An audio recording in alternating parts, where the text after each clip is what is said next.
내려가는 느낌을 받습니다. 지금 비가 비를 좀 오래 맞으시거나 이게 그냥 바람비가 아니고 비가 좀 많이 오는 상황이어서 지금 들어가셔야 단속 대책에 항의하는 규탄 집회를 2001년 적어도 장애인 이동권 쟁취 투쟁이 뜨겁게 타오르던 서울시청 앞 교통약자의 이동편의 증진법이 제정되고 3년이란 세월에 이제는 잊혀져 가던 장애인 이동권 쟁취 투쟁이 2007년 다시 시작되었다. 바로 서울시 교통약자 이동편의 증진 조례 제정 투쟁이다. 처음으로 제정되는 조례에 장애인의 이동권이 조금 더 나아갈 수 있는 방향을 제시하고자 투쟁하였고 5월 8일 서울시는 교통약자 이동편의 증진 조례가 서울시 의회를 통과되었다. 우리는 이번 조례 안에서 2013년까지 저상버스 도입률 50%, 특별교통수단의 도입, 교통약자 이동편의 증진위원회 설치, 특별교통수단의 이용요금의 기준 마련 등의 성과를 거두었다.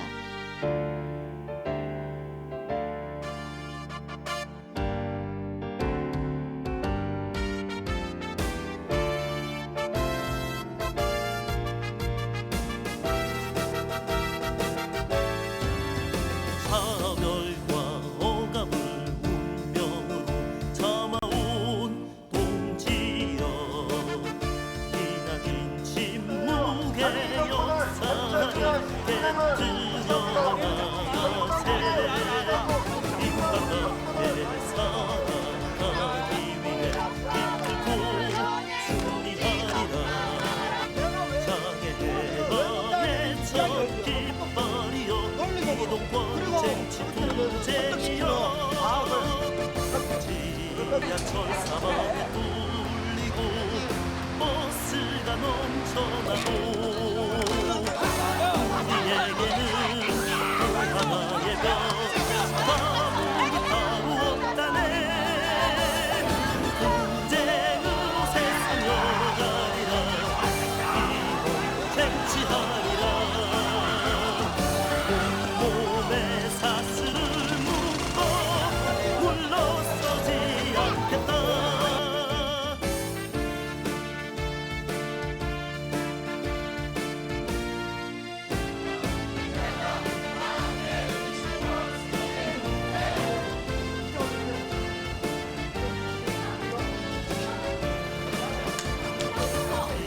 지하철 사방에 뚫리고 버스가 넘쳐나고 우리에게는 하나의 별 감옥이 따로 없다네 투쟁으로 세상 열어가리라 이동 쟁취하리라 온몸에 사슬을 묶어 물러서지 않겠다 투쟁으로 세상 열어가리라 이동 쟁취하리라 온몸에 사슬을 묶어 물러서지 않겠다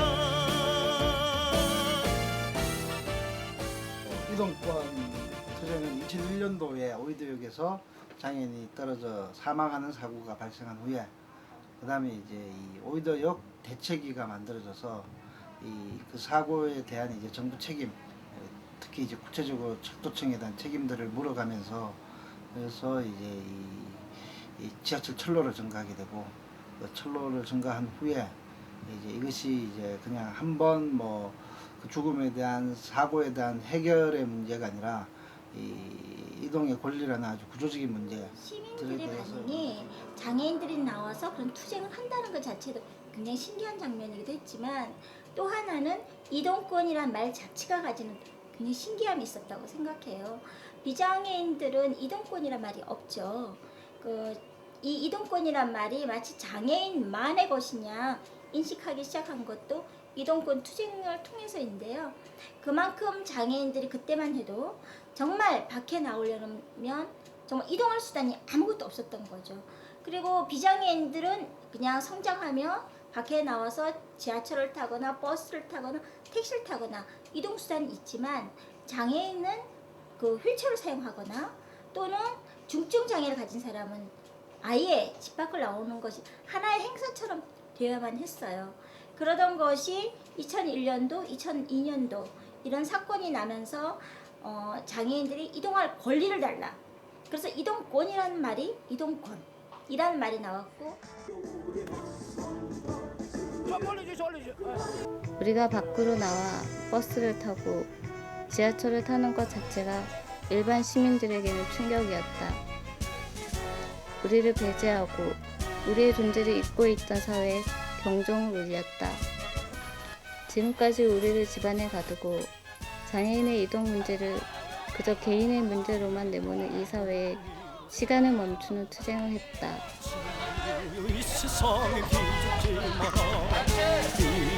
이쪽으로 저 한쪽으로 사느니 한쪽이라고 울게 말뿐 전에 복지 복조복마저 우리의 생존을 빌고 수없이 전체적으로 이야기했음에도 불구하고 아무런 답변도 하지 않는 정부가 이곳에 와서 이 문제에 대해서 보고 장애인의 이러한 저희들이 알아야 된다고. 우리는 버스를 멈추었고 지하철을 멈추었다. 그러면서 장애인 이동의 현실과 이동권의 절박함을 호소해 나아갔다. 우리는 뼈아픈 고통의 시련마저 싸워야 승리하리라.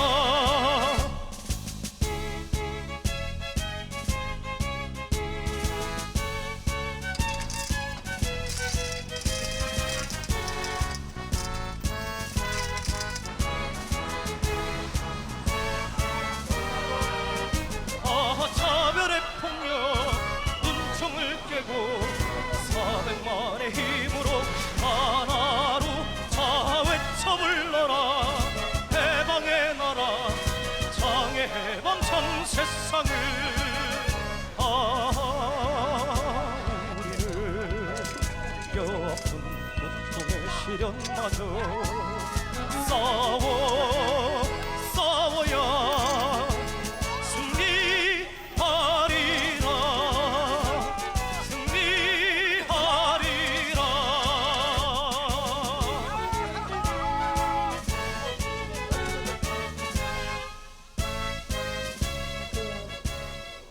하면서 많이 연행도 되고 중증 장애인들이 정말 직접 나와서 자기 목소리를 내면서 투쟁하면서 단식도 하고 그리고 정말 지하철을 해서 또는 그 지하철 있죠 그 한 칸으로 타면서 연착 투쟁이라고 하는데 일부러 연착 투쟁이 아니라 정말 장애인이 이렇게 지하철 타기가 힘들다는 걸 시민들에게 보여주는 그런 것들을 하면서 총 41번을 버스를 탔습니다. 한 달에 한 번 해서 거의 평균적으로.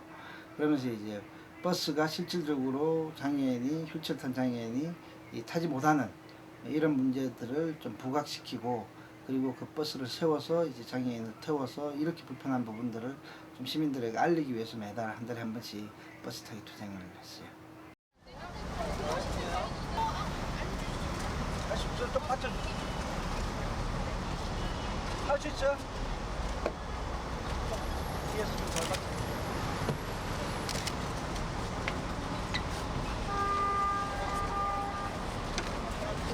네, 2대 일단 가세요. 진짜 태어나서 처음이에요. 트램버스는요? 그런데 올라올 때 미안해 쏟았네요. 처음 타보신 거예요? 지금 해와 로타리에서 광화문까지 버스를 타는 거였죠. 버스 타기 행사를 첫 번에 했어요. 그게 41회로 교통약자 편의 증진법이 제정되면서 그것이 끝났지만 실질적으로 그때는 그 버스가 그냥 일반 시민이 타는 그 투스탑 지금 계단이 2개 있는 그 버스였고 휠체어를 탄 장애인들이 그 버스를 매달 타는 거였어요. 어떤 청년이 아마 학생이었던 것 같기도 해요. 절 보고 이렇게 쳐다보면서 하는 말이 조용하게 이거 장애인이 타는 버스 아닌데요? 그렇게 저한테 얘기를 했어요. 그래서 제가 장애인은 버스 타는 게 따로 있나요? 하고 물었어요. 그만큼 시민들은 장애인은 뭔가 다른 것을 타야 된다. 뭔가 다른 걸 해야지 이렇게 시민과 함께 해서는 안 된다. 라는 인식이 있었던 것 같아요. 그래서 버스를 탈 수 없기 때문에 장애인이 못 타는 것인데 장애인은 당연히 이 버스를 이용해서 안 되는 사람. 이렇게 인식을 하고 있는 거죠. 근데 저희가 그 버스 타기 행사를 하면서 장애인도 버스를 타야 되고 버스를 탈 수 있게 만들어줘야 된다.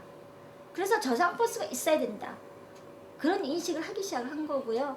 그 버스의 계단 2개가 사실 장애인만의 문제가 아니라 노인과 임산부들에게도 정말 그것이 하나의 굉장히 큰 문제라는 거, 걸림돌이라는 거를 그들도 알기 시작을 한 거라고 할 수 있죠. 그렇게 매달마다 버스 타기 행사를 하면서 시민들에게 장애인이 버스 타기 이렇게 힘들다 라는 인식을 시켜준 의미가 있었다고 생각을 해요. 우리는 지난 4년간 지하철 역사에서 또는 거리에서 장애인 이동권 쟁취를 위한 100만인 서명 운동을 하며 많은 시민들에게 장애인 이동권의 문제를 알려나갔으며 그 결실로 55만 명의 값진 서명지를 국회에 전달했다. 2001년도 6월 16일부터 지금까지 하루 서명입니다. 무겁네요. 여기 감기 뜻을 하면. 그리고 2004년 12월 29일 국회 본회의에서 4년간의 우리들의 투쟁으로 만든 교통약자 이동 편의 증진법이 통과되는 성과를 얻게 정부가 되었다. 제출한 교통약자 이동 편의 증진법이 통합이 되어서 대체안으로 채택되어서 교통약자 이동 편의 증진법이라는 이름으로 12월 29일 날 국회 본회의에 국회의원 261명이 만장일치로 통과되었습니다.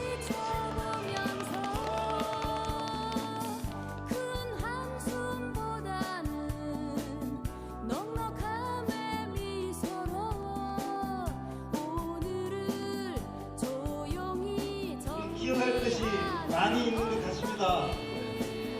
우리 오늘 이 추위를 기억합시다.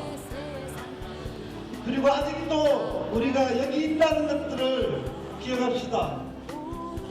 그리고 2001년도에 오이도역에서 장애인이 떨어져 죽은 것들을 명확하게 기억합시다.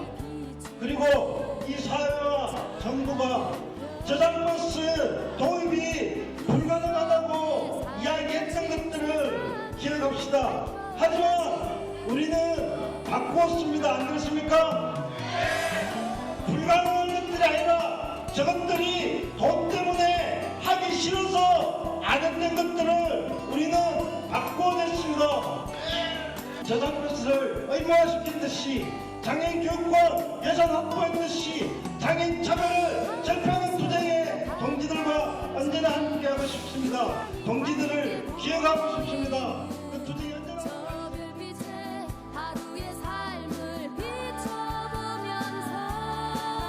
교통약자 이동 편의 증진법이 제정되고 서울시에서 조례가 제정된 지금 우리는 국제이동권 회의에 참석하기 위해 캐나다를 향했다.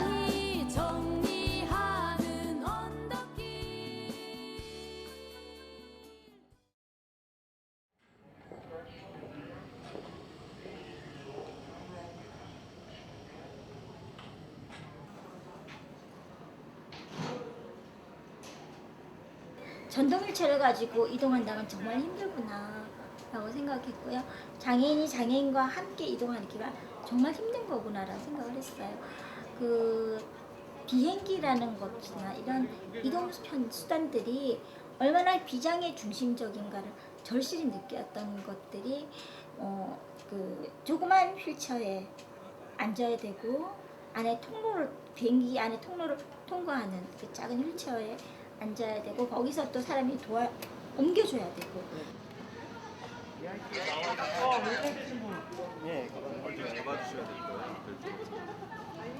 지금 오셔야 돼요. 지금 안 오시면 맨 나중에 딱 나셔야 되니까.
국제회의장의 여러 부스에서는 각 기업들이 개발한 장애인 이동수단 제품들이 전시되어 있었다.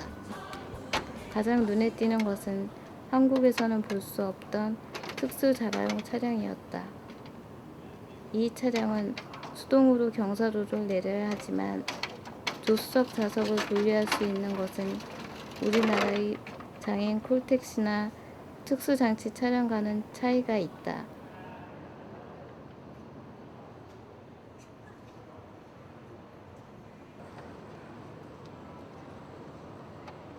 너무 좋아. 너무 좋아. 내가 원하는 바야. 내가 원하는 바야. 운전자 옆에 앉아보는 거. 맨날 뒤에서 소리 질러야 되잖아. 그런데 옆에서 같이 소곤소곤 얘기할 수 있어서 좋아.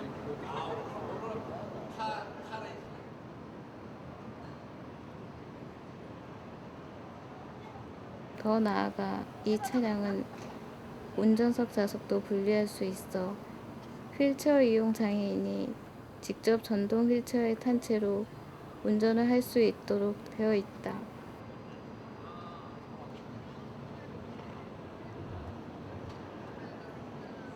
이처럼 해외 기업에서 장애인이 주체적으로 또는 더욱 자유롭게 이동할 수 있는 시스템을 마련하기 위한 연구 결과들이 특수교통수단에 많이 반영되어 있는 것이다. 실질적으로 제가 우리나라에서 콜택시 탈 때와 그곳에 가서 콜택시를 탔을 때의 느낌은 장애인 여러 가지 명이 탈 수 있다는 거. 예약을 하면. 그래서 우린 장애인도 그냥 다 같이 함께 탈 수 있다는 그런 느낌 되게 좋았고요. 또 하나는 이제 옆으로 내리거나 뒤로도 내릴 수 있지만 옆으로도 내릴 수도 있거든. 리프트가 장착되어 있다는 거. 그런 여러 가지들이 콜택시도 좋았던 것 같아요. 저상버스가 75%나 보급되어 있다라는 건 굉장히 놀라운 거고요.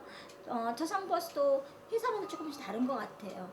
좀 다양한 버스들이 있는 것 같고, 그리고 버스들이 되게 안전하게 보도블록하고 사이에도 굉장히 안전하게 하고 시민 누구나 이용하는 버스고, 그러면서 보기에는 되게 좋아 보였어요. 그런 것들. 근데 우리나라는 제가 저상버스를 한번 타봤지만 버스가 저기서 오면서부터 멀리서부터 버스가 서요. 서면은 다른 사람들이 다 뛰어가서 타요. 그리고 이 보도블록과 이렇게 거리를 안 맞춰요. 이 차량은 캐나다 몬트리올 시내에서 쉽게 볼 수 있는 택시이다. 우리나라와 같이 콜센터에 전화를 해야만 이용 가능한 것이 아니라 거리에서의 택시들 중 장애인 이용 가능한 표시가 있는 택시는 얼마든지 바로 이용할 수 있다. 우리나라의 장애인 콜택시는 휠체어 이용 장애인이 차를 타기 위해서 차도로 나오는 위험에 노출되어 있다. 차를 타기 위해서는 경사로가 뒤에 설치되어 있기 때문이다.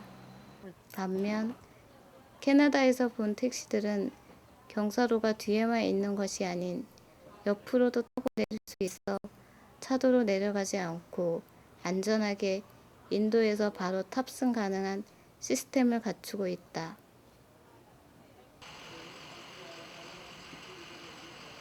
하지만 선진국이라고 하는 나라들에서도 아직도 수많은 차별과 이동의 어려움이 있는 것은 현실이다. The metro, the subway in New York is not accessible. Maybe a few stations, but mostly no. There are a few taxis. I think now there are 50 taxis in New York that are accessible, but they are hard to find because they just have to get on the street. You cannot call them. So that is difficult. The buses. I think the big problem, and I think it must be the same problem everywhere. It's the delay between the reservation and I use a lot of door-to-door service. We always have to call 1 or 2 days before. There are a lot of people using that, and low-floor buses. It's the same thing. There are lots of people using that, so you're never sure to have one. You're never sure to have a place. It's the same thing with trains. The trains here in Quebec have only one place for wheelchairs, so it's always a big problem to me because I'm taking a lot of train. We always have to be planning the next trip a long time ago. And I think this is the biggest problem we have here. 나는 이동권이 굉장히 우리만의 고민이 아니라 그 캐나다도 보면은 이동권에 대해서 끊임없이 고민하고 있고, 그리고 각 나라들이 굉장히 이동권에 대해서 고민을 많이 하고 있다라는 게 아주 많이 볼 수 있었어요. 왜냐하면 이동권이라는 것이 단순히 누구의 몇 사람, 그리고 그 우리나라에서는 그러잖아요. 빈곤하고 사실은 사회적인 것은 굉장히 약자인 장애인을 위해서 어떻게 그 많은 돈을 투자해서 그런 이동권을 보장하느냐라고 대부분 얘기를 해요. 예산을 어떻게 그렇게 많이 투자하냐고 생각을 하는데, 그게 장애인만을 위해서가 아니라 시민들과 모두를 위해서라는 걸 캐나다 가서도 느낄 수 있었던 것 같아요. 노인들도 자연스럽게 장애인과 함께 이용해야 될 것들로 인식되어 있는 것. 엘리베이터도 그렇고 그 저상버스도 그렇고. Toilets, seatings, and so on. Meanwhile, facility and assistive devices should also be provided for blind and deaf use as well. 우리가 열흘 동안 이 회의에 참석하는 동안 놀라운 사실이 있었다. 해외 기업이나 국가기관에서 장애인 또는 이동에 불편함을 느끼는 사람들의 이동을 보장하기 위한 시설을 마련하기 위해 연구소에 가상의 버스 정류장을 만들고 많은 연구와 테스트 등이 이루어지고 있었다. 끊임없는 연구와 실험을 통해서 버스와 정류장의 사이를 좁히기 위한 시스템, 버스가 자동으로 정류장에 정차하는 시스템, 또는 버스 경사로의 문제, 특별교통 시스템 등 선진적인 시스템과 기술을 보유하고 있었고, 이는 장애인 또는 교통약자의 이동의 문제를 사회적 환경의 문제로 인식하며 누구나 자유롭고 안전하게 이동하는 것이 특별한 권리가 아닌 보편적으로 이루어져야 한다는 생각 때문일 것이다. 바쁜 일정을 소화하며 열흘간 많은 것을 보고 학습하여 많은 과제들을 가지고 돌아왔다. 돌아와서 우리가 해야 할 일들이 더욱 많아졌다.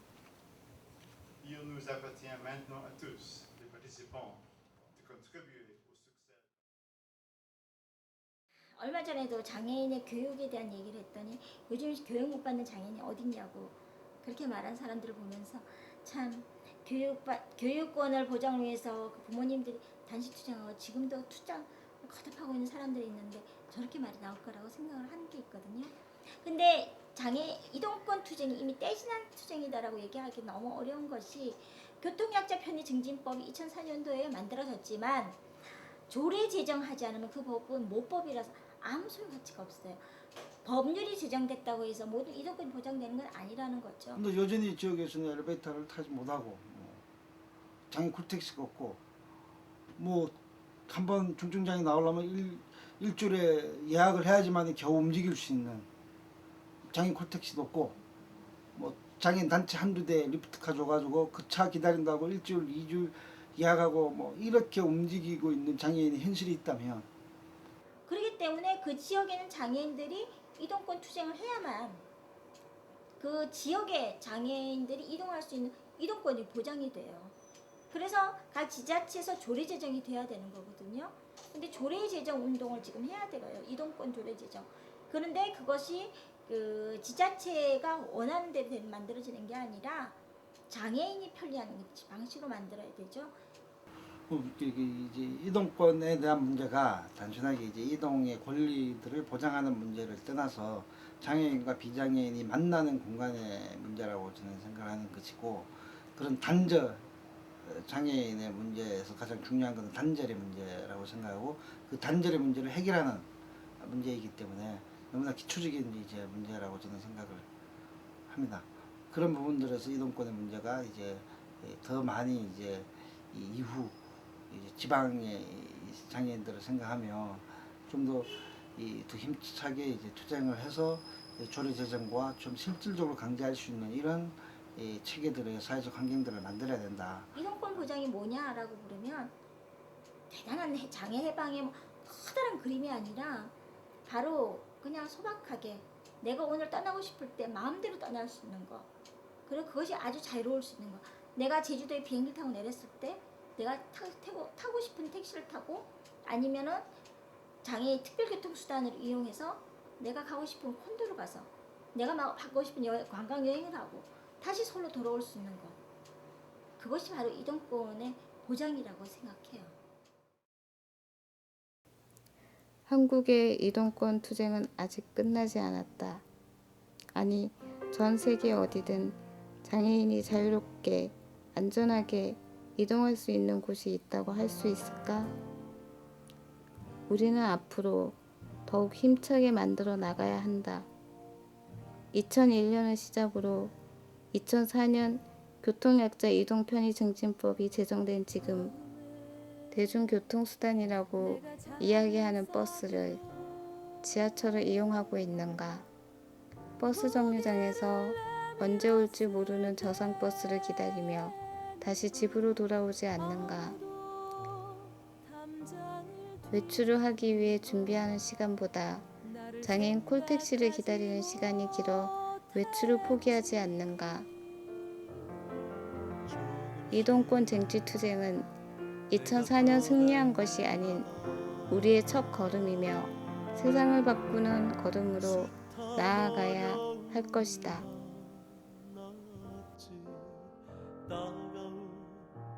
햇살에 목이 타고 찬바람에